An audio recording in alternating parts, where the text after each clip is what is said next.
Sigurado ka ba mapagkatiwalaan namin yung dala mo? Eh di tignan mo. Pakawalan mo ng mga bihag mo. Easy. Dadating tayo dyan, Major. Hanggang kailan ka magtatago sa saya ng hostage mo? Sa sarili mong pamilya. Yan ba ang berdugong kinakatakutan ng lahat?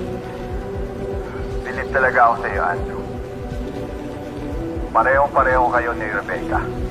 Bilib ako sa pagkapasmado ng mga bibig niyo. Kaya gustong-gusto ko na mawala kayo sa landas ko eh. Swerte ka nga eh. Bugbog lang ang inabot mo.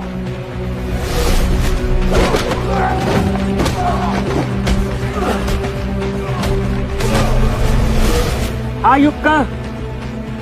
Gagawin mo pala yun? Sabagay. Magaling ka naman talaga bayaw eh. Napakatagal mo ko yung pinaikot. Pati na yung mga pulis. Para ka ng urban legend. Sa pagkatago mo bilang berdugo. I'll take that as a compliment. Coming from Isang magiting na journalist katulad mo.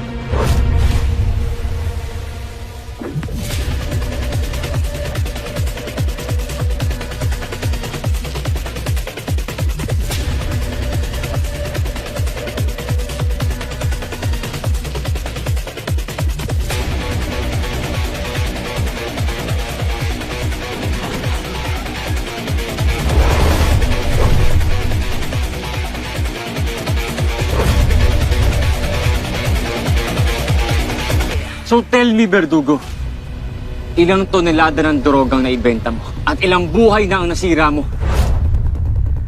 I'm just a businessman, Andrew. Huwag mo naman ilagay ang lahat ng sisi sa akin. I'm just a seller.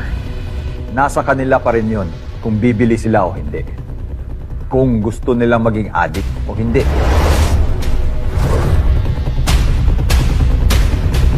Sapak ata tong Berdugo na to eh.